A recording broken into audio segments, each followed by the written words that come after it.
Welcome to Founders Unfiltered. My name is Freddie Coffey. I'm the Director of Digital Marketing at JumpStart, which means in addition to me emailing you and telling you to come to these events, I also get the privilege of standing up here and hosting these events. So again, I'd like to welcome you in. We've got a really exciting conversation tonight. I'm been looking forward to this for, well, I guess 4 weeks, because that's the last time that we did Founders Unfiltered.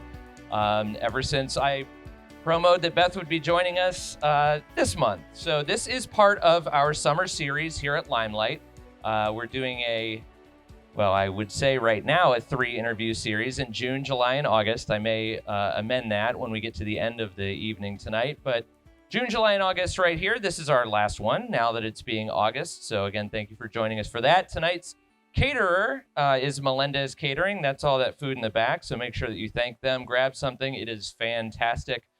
Chef Jose Melendez is a graduate of the JumpStart Small Business Impact Program, which is a 12-week small business accelerator that we have at JumpStart. And ever since he's graduated from that, he's been gracious enough to come back and give us food from time to time, and it has always been a treat.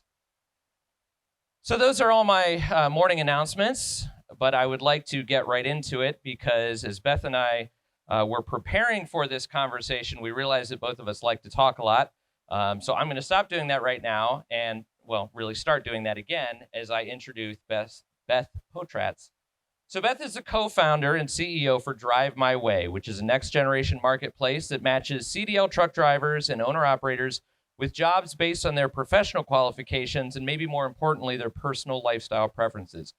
With more than 20 years of experience as an innovative, forward-thinking HR professional, Beth knows that now more than ever, recruiting should be deeply personalized, and her company is doing just that in an industry that sorely needs it. Prior to Drive My Way, Beth built a successful HR consulting practice, serving organizations in a variety of industries and held senior positions at Unilever and Rockwell Automation, among others. She's earned a Master of Labor Relations and Human Resources from Cleveland State and a Bachelor of Arts in Organizational Communication from Loyola University of Chicago. Please join me in welcoming to Founders Unfiltered, Beth Potratz. Thanks, Freddie. Thank you, everybody. It's great to be here. All right, so like I said, we're going to get right into it. So I'm going to start firing questions at you. Let's kick it off with just describing your company, right? So I don't know how many of you guys are familiar with the trucking industry and your specific solution for the trucking industry, but give us your elevator pitch. Tell us a little bit about, the problem that you're solving for your clients. Okay, well, one thing I can absolutely promise is when you leave today, if you haven't already noticed, on the back of every single truck on the road, it says drivers wanted. So you're never going to drive the same after tonight, I promise you. Drive My Way is a next generation recruiting marketplace that's powered by a patented and proprietary platform that matches job seekers with job providers based on the job seekers' professional qualifications and their personal lifestyle preferences. So our technology can be applied in any vertical market, and we chose trucking as our first industry because for a truck driver, their life and their job are pretty inextricably connected. A lot of people ask, how did you get this idea? Well, I started my career in sexy consumer products, working for Helene Curtis that was bought by Unilever and all the major household brands that you're probably familiar with. Then moved back home to Cleveland to try to recruit engineers to move here for Rockwell Automation. And I thought to myself, at some point, employers are going to start having to treat employees as consumers in the employment relationship whose needs change during the course of their career. It's not just a one-size-fits-all package. Now, this was a time when the war for talent was just coined, and I'll be honest, the war is over and the talent won. It's a much more consumer-driven process right now, trying to recruit and retain talent. And I had this idea way back when, but it was way early for its time, and we were just introducing cafeteria benefit plans back then. This is far too progressive. So when I was fast forward doing my HR consulting practice, I was helping a really large carrier redesign their driver recruiting process. And at that point I said, you know what, this is a huge industry vital to the economy. And it's been built on generations of families, drivers. Truck driver after farmer is the #1 job across all of the US, and it still is today. And frankly, this next generation isn't falling for it. They watch their parents and grandparents, aunts and uncles all, miss all of their sports games and concerts, et cetera, and be away from home. And they're looking for more out of the life. So I'm kind of on a mission to put the human back in human resources and make hiring personal again. It comes from a really deep passion that everybody can live the life they want doing a job they love. It's just a matter of you getting matched up with something that you're qualified to do, as well as inclined to want to do it because it fits your personal preferences. So that's how Drive My Way was born. We actually often get compared to popular dating sites, only we're helping match truck drivers with jobs that they love. So you mentioned there that the solution can be applicable to maybe all industries, but you really identified the need in the trucking industry more than others. So how did you work from the idea of in the solution there toward the MVP of the actual service? Yep. So, I knew a few things about staffing and the process and had just redesigned driver recruiting for another carrier. And it was a great place to start. One, because trucking struggles with four major problems. The first is they've had turnover up by close to 100% for nearly a decade. There's a huge driver shortage. And then third, there's huge growth projections in the industry. We're going to need to hire another 1 million drivers in the next 10 years. And lastly, the people that are applying for these jobs aren't even a fit for what the carriers are looking for. So I kind of got on a mission to make trucking sexy again and show this next generation that they can live the life they want doing a job they love in trucking. And so we started out with a sort of a pay for a post kind of a product. It was a consumption-based business model. You pay $300, post your job for 60 days, it comes down, that type of thing. And we've moved on now to a subscription-based service, and it's either 6 or 12-month subscriptions. And a driver comes into our community and signs up for free and creates a profile. And then the employer or the motor carrier comes in and pays us a subscription fee by month. And they post their jobs, and our technology pushes real-time matches to both sides, letting them both know how well they fit before they even engage in the process. The subscriptions also include not only the access to the technology, but we help the carrier with their employment value proposition and teasing out what makes a driver want to work for you, why do people stay working with you.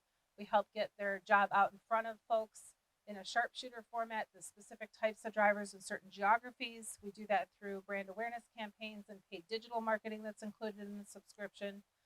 We also have a whole team of matchmakers that interact with the drivers. That's all they do. They work days, nights, and weekends and interact with truck drivers, helping them facilitate the match and express interest in jobs. And then they also capture decline reasons so that in our system, the driver completely controls their own profile, which they absolutely love because literally they're stalked. They've been lied to, broken promises, and unlike all of us, they have to give their date of birth, their social security number, 10 years of employment history, their driving record when they apply for a job. So it's a really tough process, and there's actually people out there selling their data and submitting them as leads unbeknownst to them. So we've really earned their trust. They like us. We assign every client a customer success manager to help them get the most out of our technology combined with services. And then finally, it's really a consultative partnership. We provide them with lots of data analytics about their process, what driver feedback is, why people are declining the jobs, what people are saying about them out in the wild on the internet, and helping kind of coach them through best practices and where they can, win the war for talent. And then finally, we have a direct API integration into popular applicant tracking systems, so we really help streamline their process. So it's a little bit more than just a dating app for truckers and the industry. It's kind of like my kids tell me, they'll kill me for saying this. They're 25 and 27. They said, Mom, it's probably a little bit more like an eHarmony, only it's on a deeper level because the 29 dimensions of compatibility and all that, right? But it's Bumble because the driver controls the profile. I don't know what that means, but everybody thinks I sound cool when I say it. So I have no idea. I'm about ready to celebrate my 30th wedding anniversary, so I definitely can't be on. There were like different laughs in the audience based on who recognized the eHarmony reference versus the Bumble reference, exactly. So it's a comprehensive solution, and you've clearly been at it for a while. You are currently raising a Series A, so congratulations on that. We'll Thank talk you. about that a little bit more later on, but let's take it back to when it was a little less complicated, to the very beginning.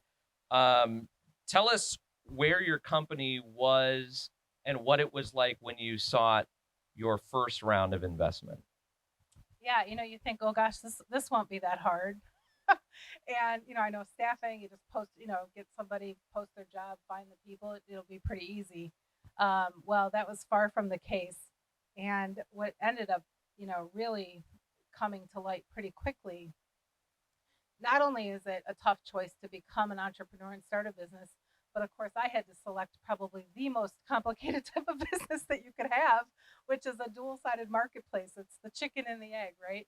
So when we first started in July of 2016, we had, like I said, a consumption-based model, pay to post.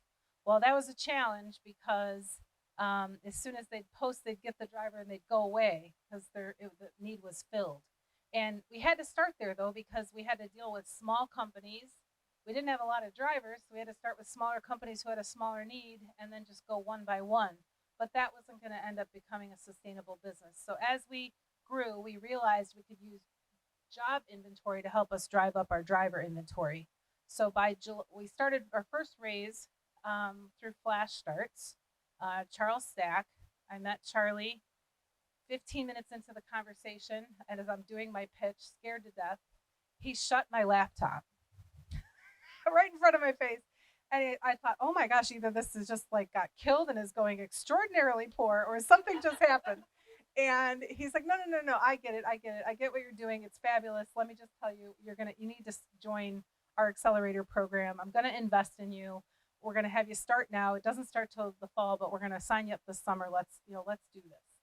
So I wasn't really quite sure what all happened as I was going down the elevator, thinking I never even got through my whole pitch. But that's what started it all. Was our first round kicked off through Flash Starts, and then we found out pretty quickly that the biggest feedback was you don't have traction, same old. You don't have recurring revenue, so how are you going to really grow and scale this? And then that's when we decided to go to a subscription-based business model, which we kicked off in July, coincidentally, of 2017. So back in July of 2017, we had $2,500 of monthly recurring revenue when we started. We had 10 customers, and we had 175 drivers. Fast forward to 2021, last year in July, we finally surpassed our big inflection point that we were pushing for our big Series A that everybody told us that was the goalpost, which was $1 million of ARR with 47 customers and 32,000 drivers in our network. I think that deserves a congratulations. Okay, well, that's not it. Hold the applause, because this year, in July of this year, just a year later, we are now up over $2.3 million of ARR. We have 67 clients, and we have nearly 65,000 drivers. You guys can clap again too. Yeah. We don't have to. So it's working. So that's kind of where we started.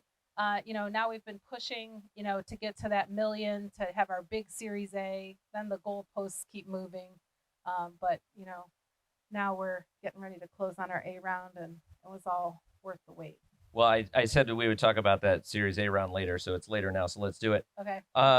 How has been raising your Series A now different from the earlier rounds where you were leveraging friends and family, angel networks, and that sort of thing? Yeah, it's actually quite different. Maybe I'll tell a little bit of the story, kind of mix that with some of the players. So this round, you kind of plow through your angel rounds, the seed rounds, and that was kind of tough because, I got introduced to the ecosystem. A very close friend who does M&A strategic advisory as an investment banker. He knows the SaaS space. Sat down with him, with my dad, and we co-founded the company together.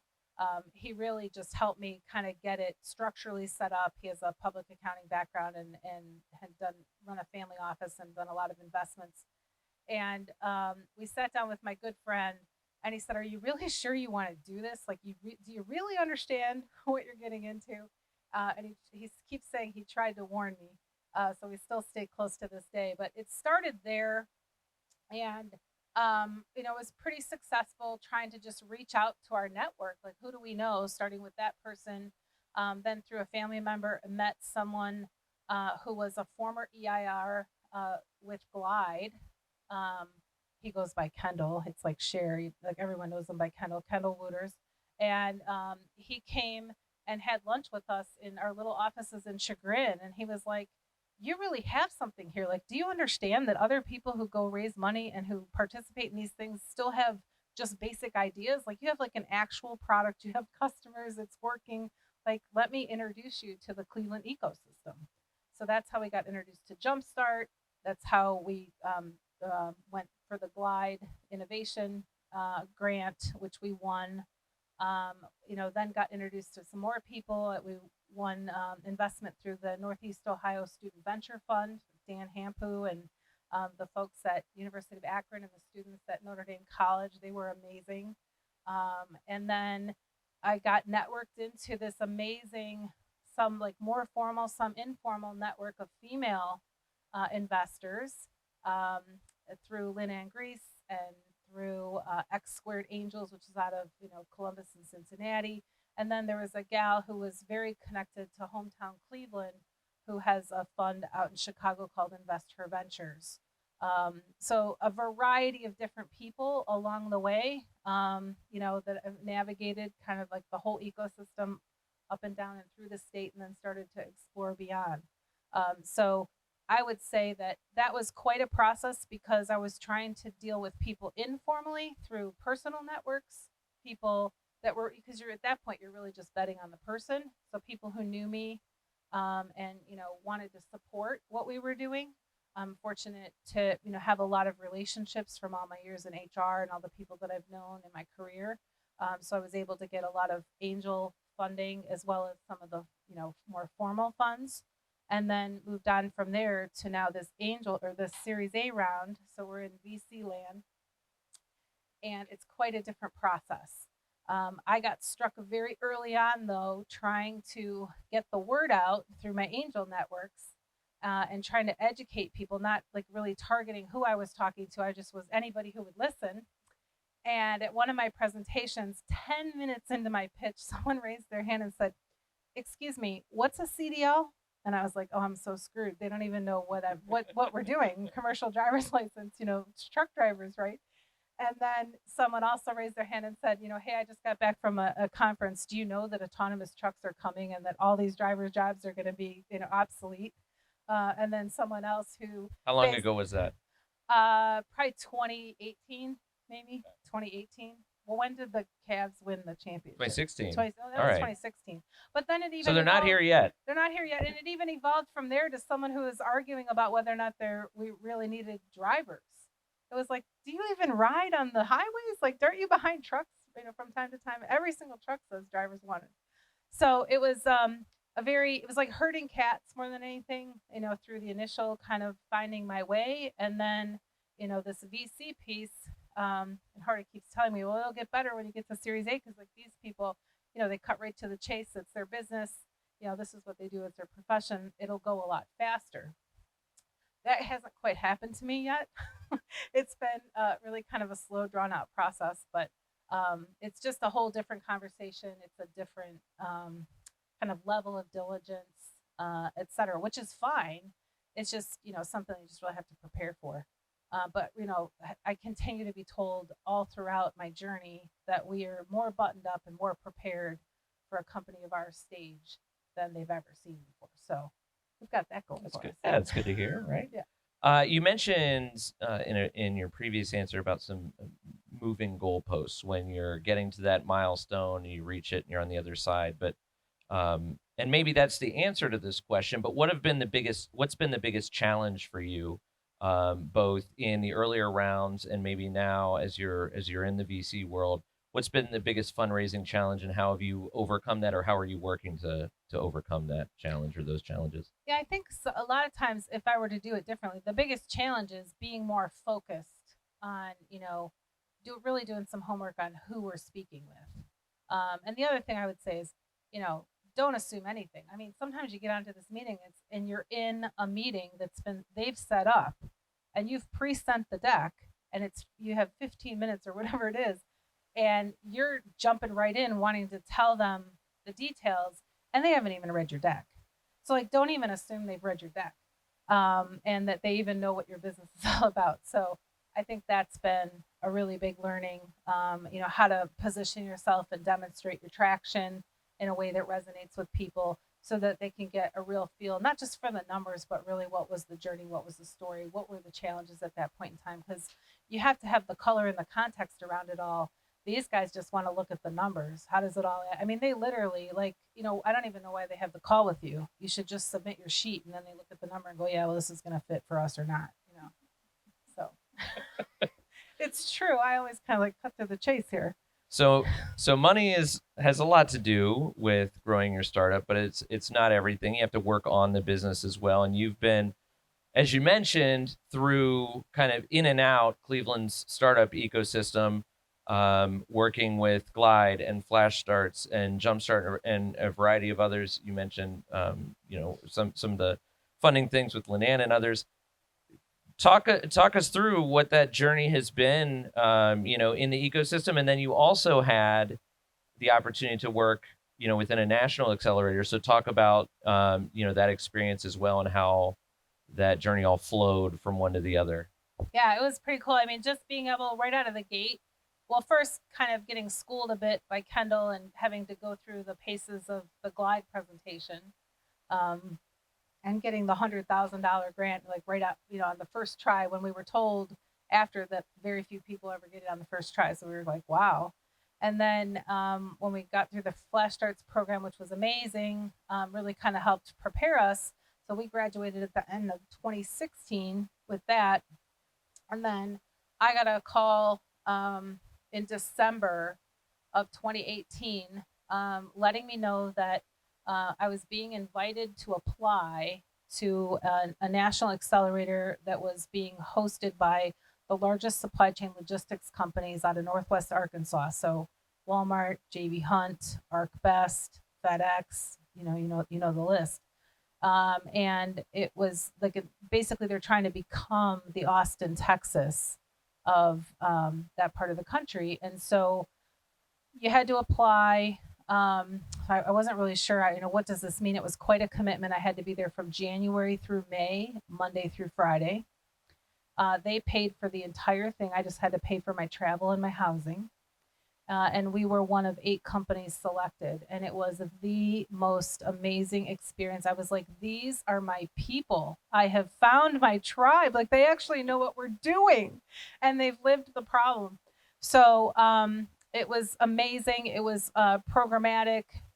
We became very close. It was probably like one of those reality TV shows, only, like this, the founder version, because we'd all, there night and day for the whole week, and all had different businesses at different stages.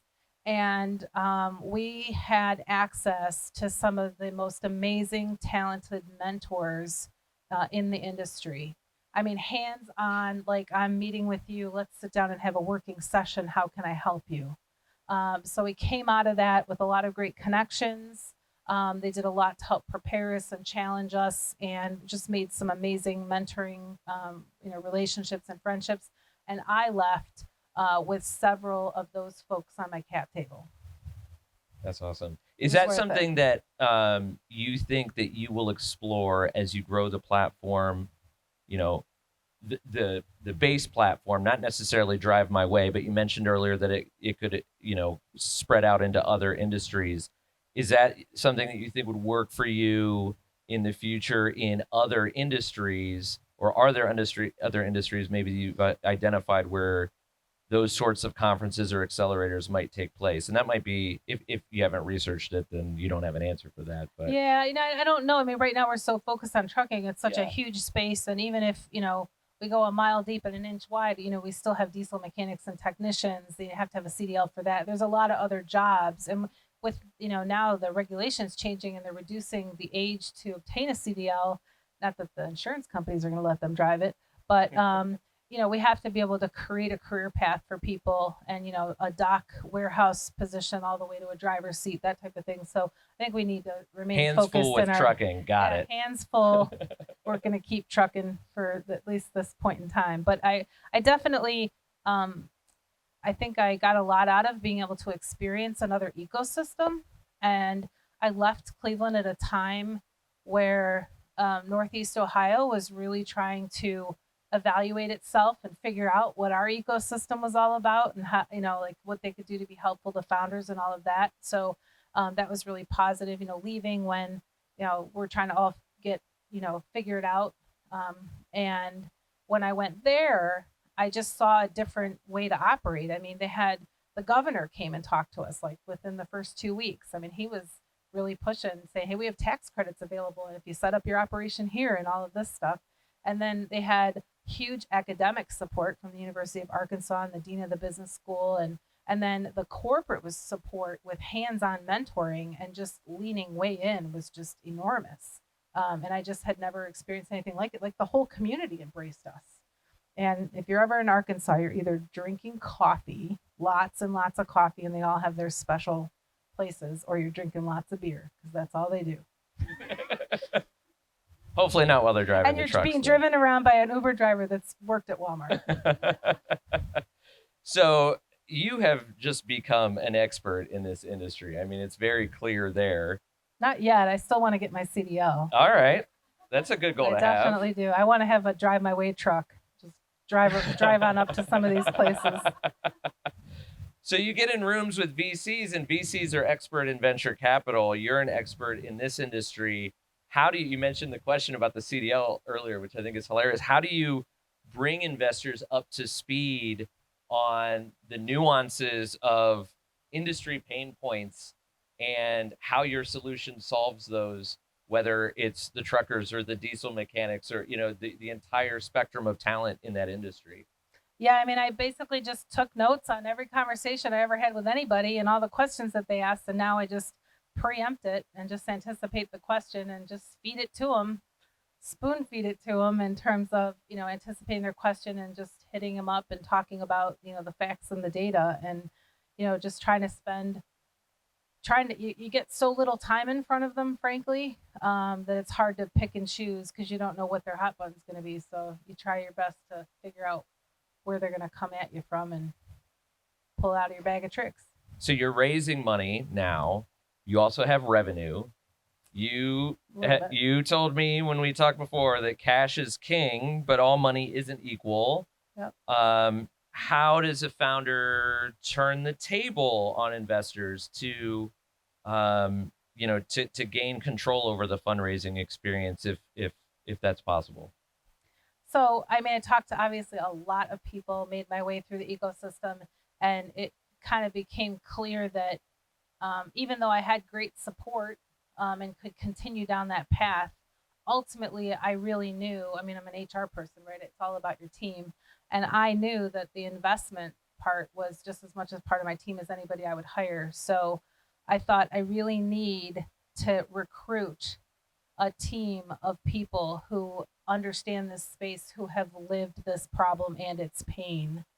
And I went out and recruited myself my own group of lead investors for my round. I had a term sheet in hand. So it was a little bit scary, because, bird in the hand, I'm like, oh my gosh, you don't even know what you're doing. You're going to go out and recruit your other new investors. But I thought, it's an important point if we're going to get to this inflection point. So I started with the end in mind, and I brought on a former CEO for a really large trucking company who took it through a sale. He was also known in the industry as the CEO that transformed driver recruiting to become more driver-centric. So he really gets it, and he knew it. He's now retired and does some consulting. I went into my HR background for a former client of mine, the head of HR and IT for Ryder Systems.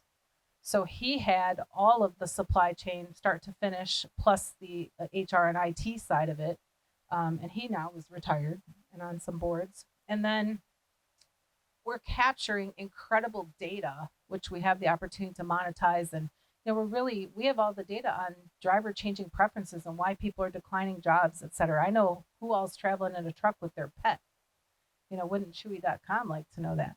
Um, Anyway, so beginning with the end in mind on data, I recruited one of the guys that headed up M&A for IHS Markit, which was one of the big data providers in the industry. So that was I call him my super tripod team of lead investors. I ended up turning down the term sheet, and they ended up leading the round, and yet everybody still participated. And I feel like we're in a better place only because I needed that credibility, and I needed those champions in my own industry. Especially, I'm not a truck driver. I don't own a trucking company, well, that's true yet, but my husband is a little nervous about that, but yes. So you are either the master of the segue or you're peeking over at my notes over here, but because you just led into my next question, I want to lead into your HR expertise a little bit more and talk about leading the company and your experience, just yourself as a leader and a founder. Expert in HR. Tell us about, and you talked about obviously just now those hiring those investors, but tell us about what do you think your most important leadership hire was, and how that's changed your company. Yeah, I've had a lot of key hires along the way. One of the ecosystem things I tapped into was the Case Western's MEM program, the Masters of Engineering Management. Man, I really realized I'm not very smart. Those kids are like wicked smart. So one of my core people came from that program as an intern. He's still with me, heads up our product. So an amazing hire, critical in like partnering with me all throughout this. And as we grew, I quickly realized that I can't just have people doing the work. I really needed to think about my own leadership team. And it was a little early. And I didn't have any money, but I knew that I wasn't good at the operational stuff, and if I was going to be focused on the operational stuff, then it was going to take away from my ability to raise money and sell and market. And I had worked with a former founder or someone on a founding team for another HR data driven startup in the past. And he had a successful exit to ADP and had gone with the sale and was, kind of ready for a change because he'd already integrated their product with the entire ADP platform and kind of looking to get back into the startup space. Fortunately for me, because he has a really unique skill set, and we balance each other out. He's an expert at scaling product, technology, and client delivery. And fortunately, he was willing to team up with me, and for better or for worse, we're together, and I couldn't be any more grateful. He's amazing. We kind of balance each other out, and I'm the typical founder. Come on, let's do it. It couldn't be that hard, and then I promise it, and the operations goes, oh my God, are you like, yeah, it's hard. It's gonna take twice the resources than you think, and so it's kind of a back and forth, which is exactly what it should be, right? That's where the tension should be, and so I'm fortunate to have him join as a leader early on as my COO and handling all of that, everything from client delivery and implementation all the way through product and technology, and then a lot of the operational pieces. And I've handling sales and marketing, which then I was kind of like, this is great. I should hire a head of sales because then I can just, do my thing. But I don't have any money. So I didn't think of myself as a salesperson. I thought, but you're it. Like, that's all you can afford. So I went out and got some coaching and just tried to learn more about selling into this particular segment, and ended up later, another really key hire this past October, bringing on my head of sales, who had previous experience, not just in selling SaaS technology, but specifically in the trucking space and specifically in recruiting solutions. So he was my coach, and I was relentless, and I got him to come and work for me a couple of years later. So you've been out there selling SaaS products. You've previously been in HR in the manufacturing space. Yep. You're, in venture capital negotiations. You're running in trucking circles. I have to imagine that you are probably the only woman in the room a lot of the time, or most of the time, in a lot of those like male prominent boardrooms. How has that affected your outlook, your journey, your preparation, if at all? I mean, to be quite honest with you, like it just never dawned on me. Like I've always been the only woman in the room. It just never. It's not even something that I think about even for a second. You can't when you grew up in manufacturing and supply chain. Just, I mean, actually, that's not true. I was walking down the hall at a manufacturing plant for Rockwell out in Twinsburg when I was pregnant with my first child, and I rounded the corner and my stomach got there before I did. As I was pregnant and almost ran into the operations manager of the whole plant.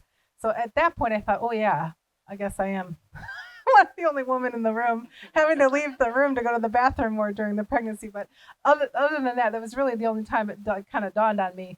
But the only thing that hit me when I transitioned into this in the fundraising process, where I felt like, gosh, maybe I'm at a disadvantage, was that I was a founder that hadn't done it before. And you get treated differently when you haven't done one. If you've done one, you get the pass. You get the secret code, whatever it is. You're right in the door. And I hadn't. So I also went out and recruited somebody who had on my team who was also a male. So that kind of helped.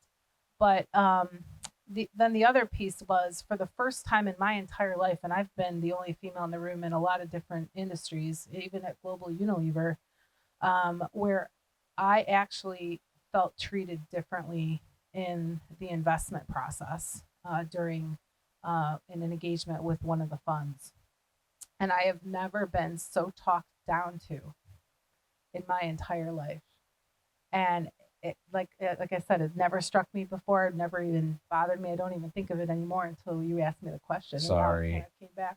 But I can tell you that, I have a little mental list, and if I ever have opportunities for a future investment, I can guarantee you that organization won't be on it. But if it says "Drive My Way" on the side of the truck, they're going to see where it came from. Yeah, well, and they're going to know what hit them. They're going to, if I hit them with the truck, but then I won't have my CDO anymore, so that'll be short-lived. And plus, we're all about quality. I can't be hitting people with my truck.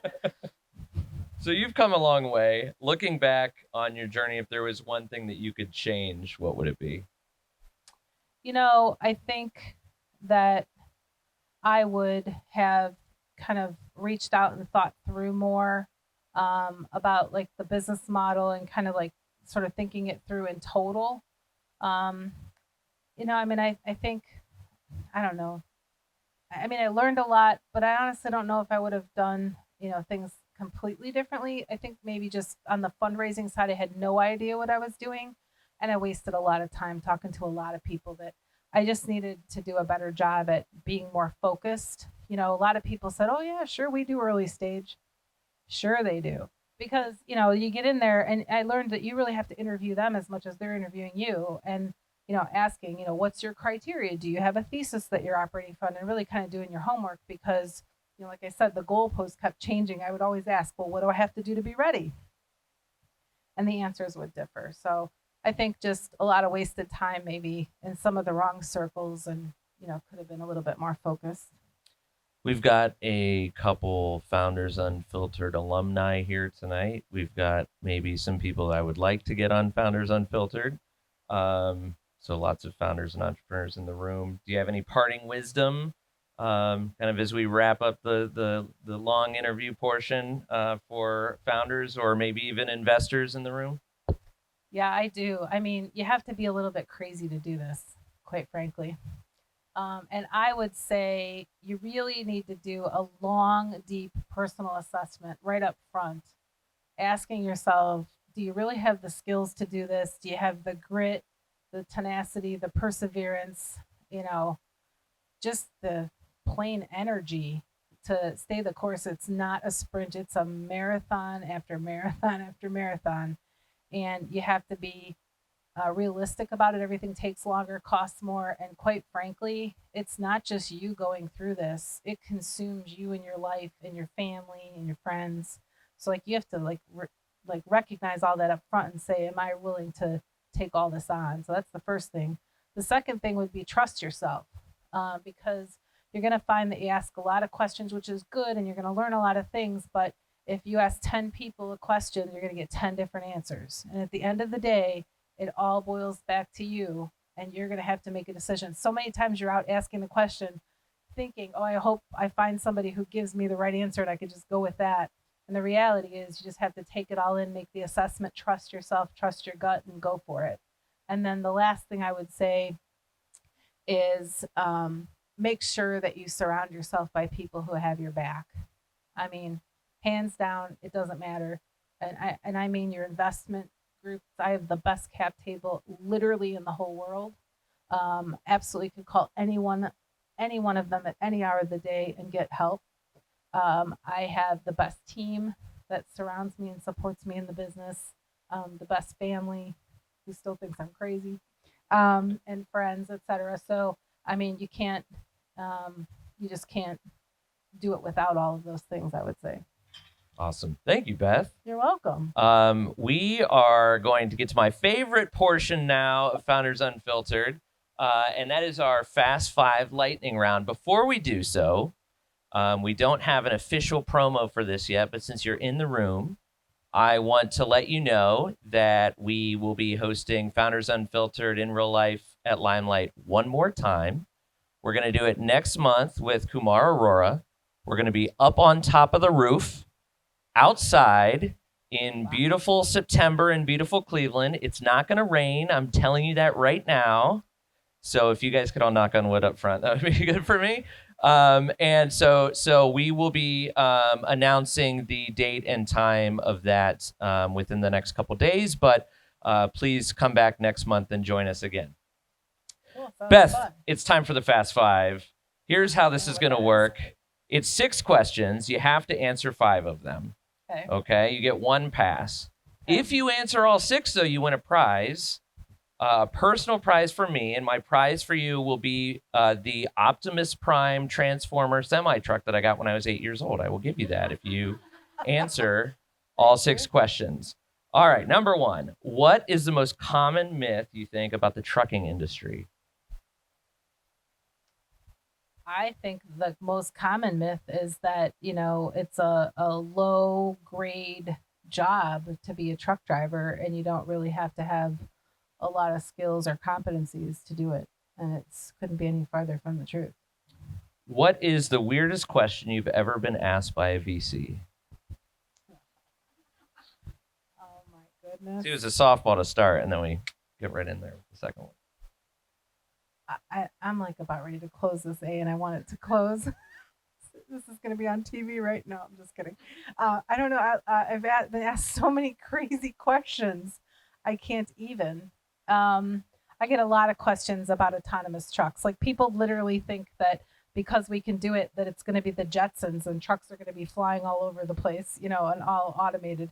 And the reality is, the very first accident that happened in a Tesla, the death, was when it hit the side of a white tractor trailer. So, I mean, definitely the technology is there, but it's like autopilot on an airplane. Nobody's on a plane without a pilot, I assure you. So it's going to happen, but not in my lifetime. Would you consider yourself to be an introvert or an extrovert? That's an excellent question. Actually, the HR person, I'm certified in Myers-Briggs, and I was a heavy extrovert early in my career. Like, I was a 59 out of 60 as an extrovert on the spectrum. And now, as I've evolved in my career, I'm actually on the cusp. I'm still an extrovert, but I'm literally right within the first 10 points, closer to being an introvert, because, you really have to kind of, the extrovert introvert spectrum is, where do you get your energy from? And it's you getting it from people or ideas and things. And if, you're going to be a successful entrepreneur, you need to, decompress and look internally to process everything. Plus, I get exhausted, just all these investor meetings. What is your biggest pet peeve?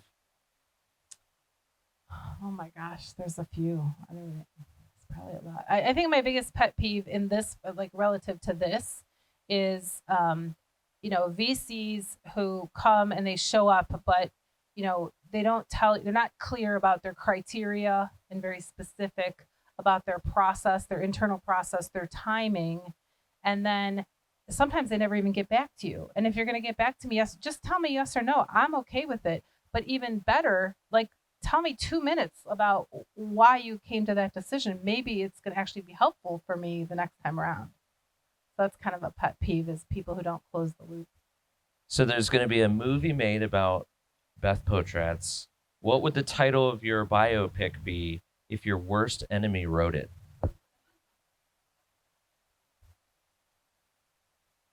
I don't know why I'm assuming you have any enemies, but that was just the fun question. I don't even know. I don't know. It's a hard question because my family's laughing because I already have this thing where if I want to do it like a pre-made video, like if I die, then I can be there to greet you at my wake and say, you're either here because you want to make sure that it's really true and you're gone, or we've had some fun times together. And they're like, you're crazy. So I don't know that's probably, I mean, I think people would just say that I am, a risk taker. I've been called tenacious, crazy, you name it, anything that kind of flows off of those words. All right. Well, 8-year-old me is going to be very sad because I'm giving away his Optimus Prime because I know you're going to answer all 6 questions. This last do one's that easy. To you, though. It's probably get like $30 on eBay. What show are you binge watching right now? I'm not going to take your truck because I'm not going to answer that. Wow. Okay. Because the answer is none, because you don't have time to watch TV when you're a founder. That's still an answer. We're going to count it. We're not counting it. I don't want your truck. Take your truck and make a little nice box for it so you can look at it every day in your room. All right. Well, thank you for that. You're off the official lightning round Fast 5 hot seat. We want to open it up for audience questions. If you do have a question, just raise your hand. Nikki's going to be coming around with the microphone, and there's one right back here. Hi, my name's Joe. Very interesting story. Hey, Joe. How do your investors get their money back, and how long does it take? Not very long, Joe. We're working on it. They're going to get their money back very soon. I mean, right now, we're in the best possible place you could be in the current environment, and the intersect between the industry that has the largest demand going on right now, and COVID really helped us. I mean, it kind of hurt. We had to survive it, but everybody's ordering everything from home, so the first and final mile delivery has just skyrocketed, and the supply chain's been out of balance, and so trucking's been just in incredible demand, and we have a talent solution. So we're sitting in a really nice spot. We continue to exceed all of our goals, and we're generating a lot of interest out there in terms of strategic players. So they're going to have to continue to ride the bus for a little while, but they'll get it back. Selling, yes. You plan on selling the company? Correct. Oh. Yes. Other then question. I'll get my CDL and go work for whoever. Up here. Amy. Thanks, Joe. Beth, congratulations. Thanks, Amy. As somebody that heard you pitch very, very early on, I'm wowed with your progress. I mean, that's really impressive. So this is certainly a milestone, getting to your A round. So congratulations for that. Thank you. What is the next milestone, and what are the 3 things that it will take to get you there? That's a great question. The next milestone is 10 million ARR. The things that are going to get us there is the money from this round, building out our team, and cutting over to the next generation of our technology to continue to be able to build out more features and self-service so that we can be able to service a larger part of the industry, which are some of the smaller carriers that can't all have the personal touch. And we'll also use it to continue our upmarket growth strategy with landing and expanding enterprise clients. So yeah, that's how we'll get there, and it's working. Thank you. Others? Good questions. That's the hardest investor question I ever had. No, I'm just kidding. Good evening. You said something earlier in regards to recruiting being more of a consumer-based process than a lot of other businesses picture it. I think that's something profound kind of in the state that we're in now in the labor market. So could you speak to that a little bit more of how you communicate that to business owners, being the trucking industry, and kind of what that really means?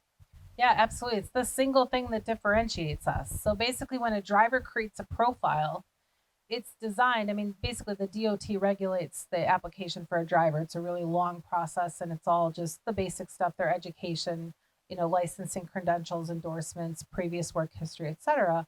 But we also have another piece to the profile, which is the Match My Way preference profile. And it's modeled after Maslow's hierarchy on what are the most important needs that you have. So my security, my well-being, my team, my resources, my time, etc. So if you think about a truck driver, things that are most important to them are their equipment, the type of run that they're doing, the type of haul that they're on, the home time, the route and schedule. If they want to travel with a pet or a companion. I mean, we literally have drivers who were only looking for a job because they're traveling with a 60-pound Rottweiler, and they want to know what carriers will allow them to continue to do that. They're looking for a certain type of benefits or a certain type of pay model. There are owner-operator drivers out there that have their own businesses. They own their own equipment, have their own insurance, but they choose to lease themselves on with carriers as a 1099 contractor. So people that are looking for that kind of a relationship. People who want to be a W-2 company driver or who want to try it out and do a lease purchase program with a carrier who offers that. They're looking for career paths, whatever it is that are their very basic needs. They get to select between 4 and 10 attributes on what are the things most important to them. And then for each attribute that's important, they're given a list of preferences where they have to declare the most and least important. And that's what factors into the process, which makes it, again, highly personalized because we're only going to show them opportunities that they're qualified for because they meet the minimum qualifications and it fits their personal lifestyle preferences. So it cuts through all the noise. We want recruiters to start recruiting the way they would like to be recruited themselves. How about that for personal? Over here. Good evening. With the supply being short and the drivers being in supply, what type of remedy do you think you may have for that, knowing that the supply is not there? We're making trucking sexy again. So we're reaching out to this next generation. We're creating career paths and showing them that there are a million different types of trucking opportunities. And whatever it is, we can find something that fits what you want to do and show them. So we have, for example, a horse hauler. They haul all the Derby winners and all the major racehorses. Like, who even knew that was a thing? We have a concert hauler. We have ready-mix cement drivers. We have, the typical hazmat tanker, fuel. We have special heavy haul. We have reefer, which means refrigerated. Dry van, flatbed, you name it. So the point is that the way that we illustrate the job and all of the different attributes associated with it, those are all the things to help elevate the image of trucking and what it really requires and what the opportunities are. And we're looking to help, get this next generation excited about it, as well as I call them reboots, right. People who are looking to change their career. You mentioned earlier internships. Some of your best resources were interns. I happen to deal with interns, so okay. The reason I'm asking, have you thought about even going as deep as into the high school level to promote CDL, to get that individual interested in that? You bet. There's actually an organization that's a not-for-profit that was just started that we like to support and work with. It's called Next Gen Trucking. And they're going all the way down, even to the grade school, but specifically the high school levels. I'm also part of Women in Trucking Association. There are a lot of folks out working on this to get the word out early on, because nobody's sitting around in high school and going, yeah, I want to be a truck driver, And college isn't for everyone. And quite frankly, you can make 6 figures as a truck driver. And it's a hard job, and you have to be smart. So, it's about, just getting the word out there and getting people exposed. What's available. Good question. I want to thank all of you so much for coming out tonight.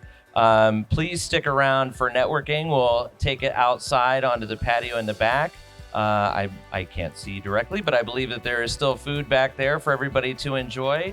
If you got a drink ticket on your way in, that means, I don't know where Hardik is, but that means he's paying for it. So make Hardik, you're buying. Make sure you use that drink ticket, and you can grab them over here and then take them out there as well.